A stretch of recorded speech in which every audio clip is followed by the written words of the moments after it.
Alright, so today we're working on this rear brake caliper here. I suspect that it is leaking from the piston seal. So I'm going to take it off and we'll take a look. I've already loosened up the bottom slide pin, so probably do it by hand actually. Yeah. So loosen this up, take it off. I just tightened it. I didn't even realize. So I do have a new caliper, just in case. I believe that's what the problem is here.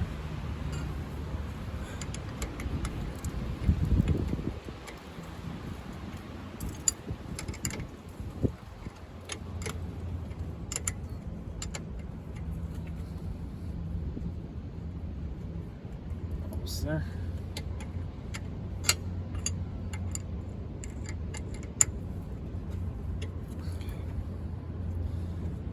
Just about there.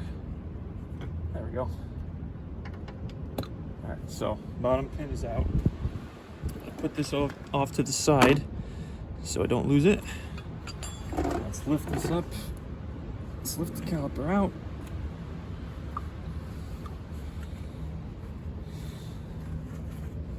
So taking a look at it, it definitely looks like it's slowly dripping from the piston seal. Let me see if I can get a closer look on camera.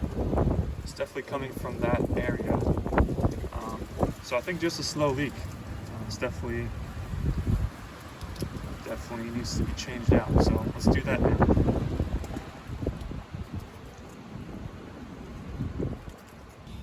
Okay, so here is the new caliper. Well, it's a remanufactured one. So there's a seal. There's a piston with the seal. Any of this dirt is from my gloves, so it's all new. It's coated. So we're gonna get this on there. First, what we have to do is loosen the brake hose on the old caliper, and then, you know, as quickly as we can, we'll try to thread it into the new one here, right in here. We'll have to take this out, take that little stopper out. So let's try to do that as quickly as we can. All right, so I'm about to try to get the new caliper on.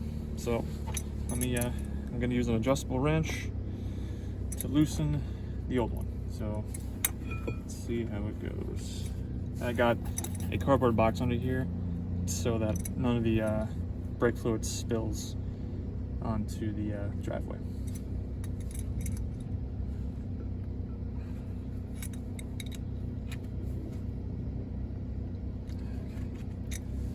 It's definitely tight in there.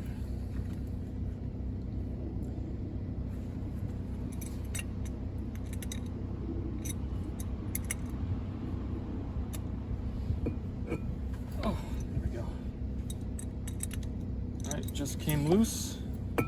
So now, in order to not bend the brake line, we have to twist the caliper around, and we're gonna have to do the same thing on the installation of the new one. You know what?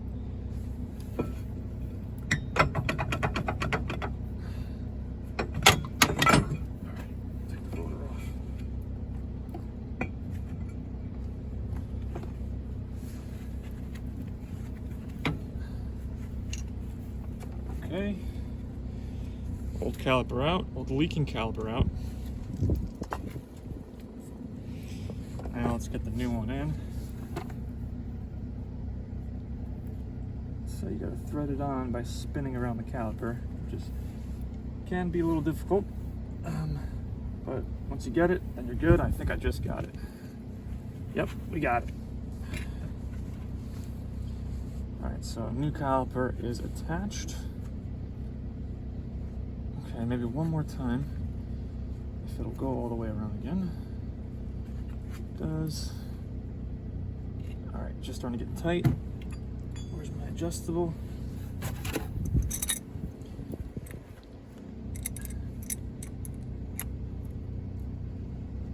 Just trying to tighten it enough so that we can fit the caliper without bending the brake hose, and that looks just about right to me. That looks pretty good to me. All right, cool. So next, what we're going to do is get the rotor back on. We will attach the caliper and caliper bracket to the little knuckle here, and then we'll go about a bleeding process and make sure the pedal is hard, and we should be good. All right, so what I have here, I have the bracket all mounted in. This is the new bracket. Let me get the hardware.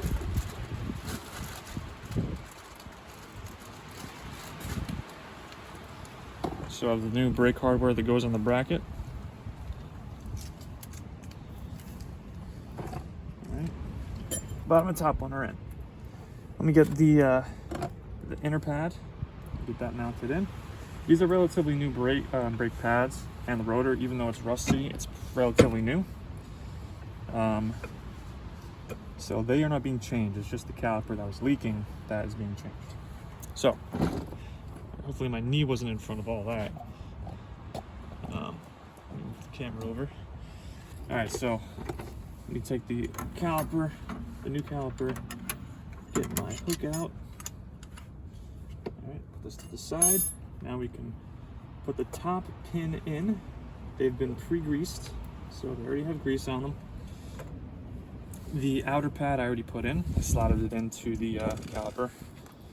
And now we just got to put the other new slide pin on the bottom and tighten that back up. I'm just going to tighten it by hand, and then I'll snug it down. I believe these got 32 foot-pounds. But I'm not worrying about that right now. I just want to get it snug so we can start bleeding. Once it's done bleeding, then we will tighten it all down.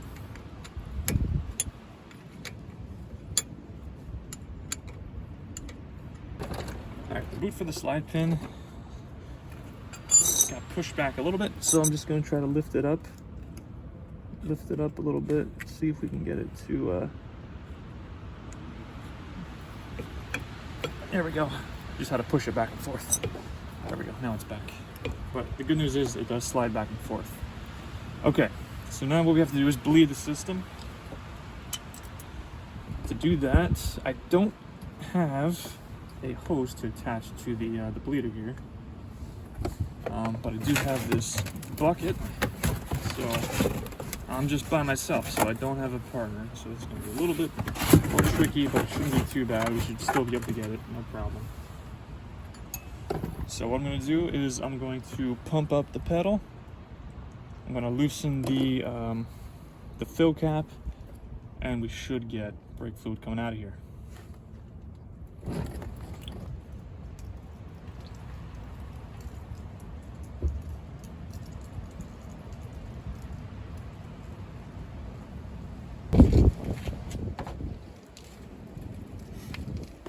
All right, let's see.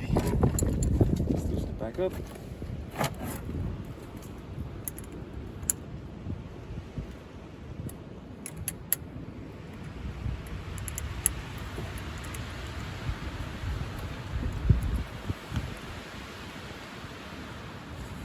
Some fluid bubbling out, some air bubbles. So that's what we're trying to get rid of. We're trying to get rid of air bubbles here, so that the pedal is nice and firm. The pedal's nice and firm, and the brakes work properly.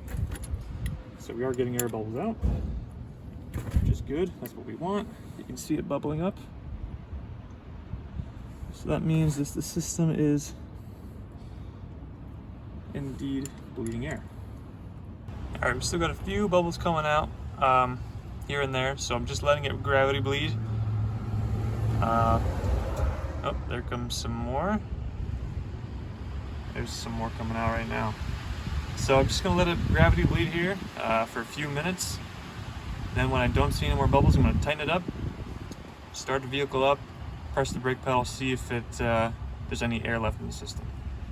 All right, so looks like we have a steady flow. It's just a little bit of a gravity bleed right now. No more air bubbles have come out, but I'm just gonna let it go a little bit longer and we will see how it does. All right, so we are all done. There were no more bubbles coming out. There's a steady stream of brake fluid coming out of the bleeder here. I tightened it down, so it's all buttoned up and good to go.